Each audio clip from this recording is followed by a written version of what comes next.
Borderlands 4 is dropping early, GTA 6 finally has a date, Rust meets The Jungle Book, and that's just the start.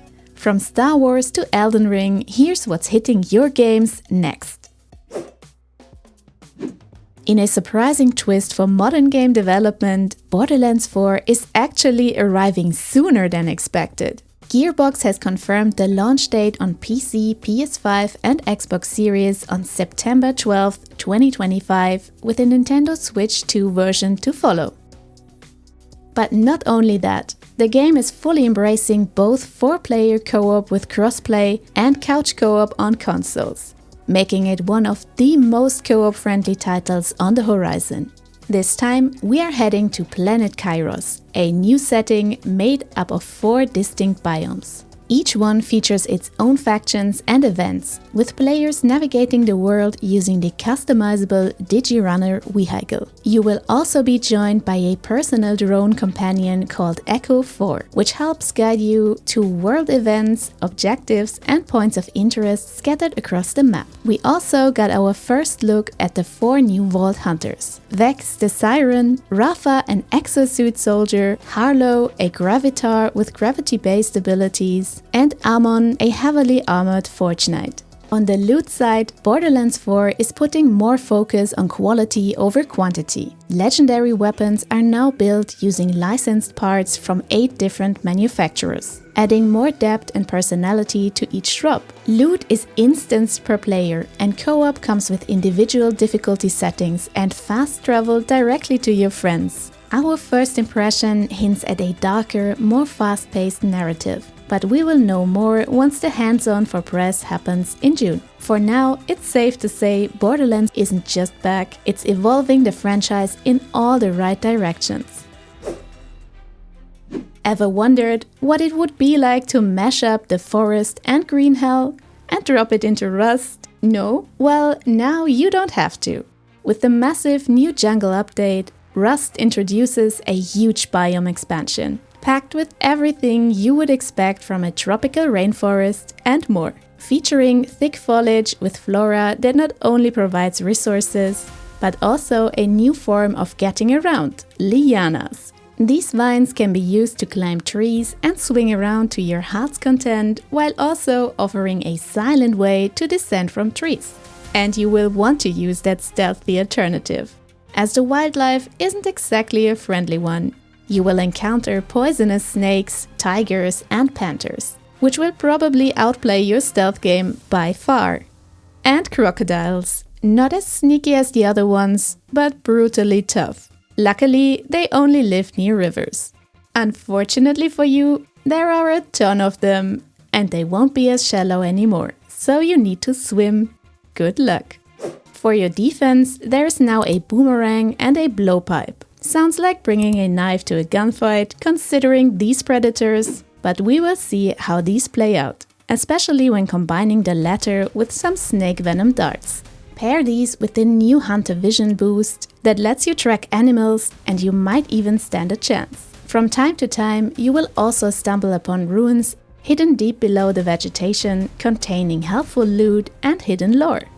Other than that, there are new crafting recipes, gameplay and system updates, quality of life changes, and back-end improvements to tweak the performance in different parts of the game. If you've been craving that green hell vibe minus the leeches, now's the perfect time to jump into Rust. Hyper Light Breaker just released its first major update, and it's more than just a patch. It's a full redesign of how the game plays. And that's a welcome move, since the early access launch didn't quite land. Many fans expected something closer to Hyper Light Drifter, but got a chaotic mix of open-world roguelike and extraction mechanics that didn't fully click, especially the combat. The new Buried Below update shifts the game to a more classic roguelite format, 1 life per run, and if you die, your loadout's gone. To support that change, all previous saves, like your characters and upgrades, have been reset. But don't panic, you've been given progression currencies to rebuild over time. To help ease newcomers in, there's now a proper tutorial system with a cinematic intro, training levels, and even a VR room for learning advanced mechanics. There's also fresh content to dig in, a new playable character with a dual blade style, a big new boss called the Maw, 2 new weapons, and new points of interest scattered across the world. Gameplay systems have been overhauled too. You can now extract loot once per shrine, making your escape choices more strategic. Gear no longer breaks mid-run. Instead, it's broken down into materials you can reuse. And the old danger meter is gone, replaced by a clearer world rank system that shows how tough enemies are and how good the rewards will be. It's a big step towards giving the game a stronger identity. If you bounced off during the early access build, this might be the update that wins you back. If we get a penny every time a game gets completely overhauled, we'd have 2, which isn't a lot, but it's still interesting that it happened twice this week. With its launch on Xbox Series X and S, the early access action RPG Towerborn also dropped a major overhaul across nearly all of its systems. First off, with the game now available on console, crossplay and cross-progression have been added. And if you're playing on console, you can even enjoy the game in couch co-op. On the gameplay side, the all-new class skill system lets you customize your fighter across 5 distinct categories: focus, weapon mechanics, moveset, advanced combat, and support. It's a flexible way to experiment with different playstyles and builds. Combat itself has been revamped as well, introducing a new life system, air combos, and major class adjustments. Sentinel, Pyroclast, and Shadow Striker received huge ability overhauls, while other classes get smaller balance tweaks. On the interface side, the world map has been completely reimagined for better flow and variety.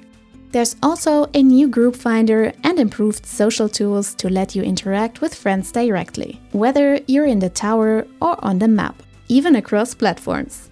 Loot has seen some love too, with new legendary weapons, gear, and a reworked system for better rarity scaling and more meaningful aspect distribution.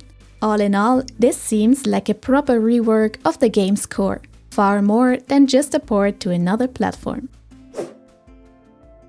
May the 4th is nearly upon us, and Fortnite isn't missing the party for International Star Wars Day. The Galactic Battle event kicked off May 2nd, and it's bringing a full Star Wars collab all the way through June 7th. We are talking lightsabers, force powers, blasters, and flyable starfighters. You can pilot TIE fighters and X-Wings and have some actual aerial battles in Fortnite. There are 4 new Star Wars locations on the map, including a First Order base with a suspiciously weak utility shaft, a smuggler's outpost with a sandcrawler, a resistance hideout, and Darth Vader's fortress, guarded by samurai stormtroopers, because of course it is.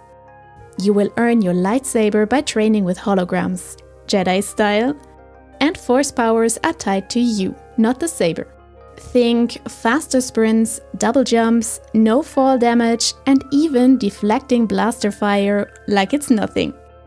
Each week brings new content drops: Leia, Han and Luke, Chewbacca, and even a match-controlled Star Destroyer turret. And it all builds up to a live finale on June 7th, a Death Star sabotage mission. Oh, and in other but still related news, the new Star Wars series Tales of the Underworld hits Disney Plus on May 4th.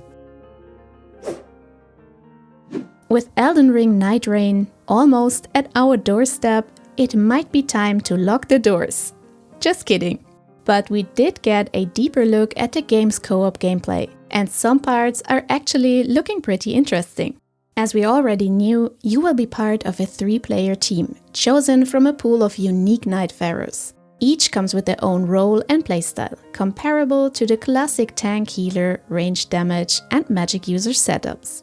Team composition really matters, and so do your strategic decisions. Whether you split up or stick together directly affects your route, how you manage time, and how much risk you're willing to take. One mechanic that really stood out was reviving teammates by hitting them. It's the perfect mix of helping and punishing someone who just stood in the fire. Again, instead of the usual hold to revive, you smack downed allies with weapons or skills to bring them back. Even ranged revives work, so bows and magic can slot into support roles depending on how your team is built. Ultimate abilities are designed with group play in mind too, like the Guardian creating protective zones, or the Duchess cloaking nearby allies for a stealthy retreat or surprise ambush. There's also a relic and loadout system that lets you shape your build around your team's needs. Want to go all in on support? Or run a tank mage hybrid? You've got the tools to adapt. Overall, the co-op focus in Night Rain looks solid and well thought out. That said, there's still one drawback: the forced 3-player team size with no option for duos or larger squads. The devs have mentioned they might expand this later, so here's hoping that change makes it in. Rockstar has confirmed a release date for GTA 6, May 26, 2026. While it's a longer wait than many expected, speculation continues around co-op functionality due to the game's 2 main protagonists. Nothing is confirmed yet, but online features in the style of GTA Online 2 are likely. So far, it's only announced for PS5 and Xbox Series, which could point to possible local couch co-op support. Fallout 76's new seasonal event, The Big Bloom, launches May 6th to May 20th after a short delay. Players will meet Black-Eyed Susan and help clear her meadow of mutated creatures called Overgrown. Expect flower gathering, mine dodging, and a boss fight against Beelzebub, the King Bee. Rewards await those who survive her explosive gardening project. A new free DLC for Sea of Stars, titled Throes of the Watchmaker, arrives May 20th. The post-game expansion features over 8 hours of new content, including dungeons, minigames, enemies, and a new playable character, Artie the Artificer. The 2 main protagonists also received new class upgrades, and local 3-player co-op is now supported. Italian localization will also be added with this update. The next survivor in Dead by Daylight is Orella Rose, an EMT arriving in the Steady Pulse chapter on May 6th. Her perks focus on healing speed, providing movement boosts to teammates, and revealing the killer's aura under certain conditions. She's designed for strong team support and high-pressure rescue play. Blizzard has teased WoW Patch 11.1.7, Legacy of Arathor, which sends players back to the Arathi Highlands. This update will feature faction-specific questlines and introduces the Combat Assistant, an optional tool that suggests ability rotations, complete with a single button assist option. The patch enters PTR soon, with full release expected later this spring.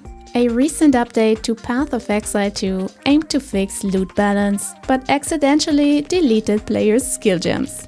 Grinding Gear Games took service offline for 5 hours to roll back the patch and restore lost content. While the fix is being reworked, the incident has raised concerns about stability and direction during early access. The latest update for Orcs Must Die adds new tools and a fresh map. Highlights include the Gnome Balloonist Sentinel, which enables expanded ceiling trap placement, a new floor trap called the Orc Eater, and a Resort Canal, a large map featuring dual rifts and increased tactical depth. It's available now in the Gnomecoming content update. But that's it for this week. We wish you a great time in co-op with your favorite people, and we will see you again in the next one.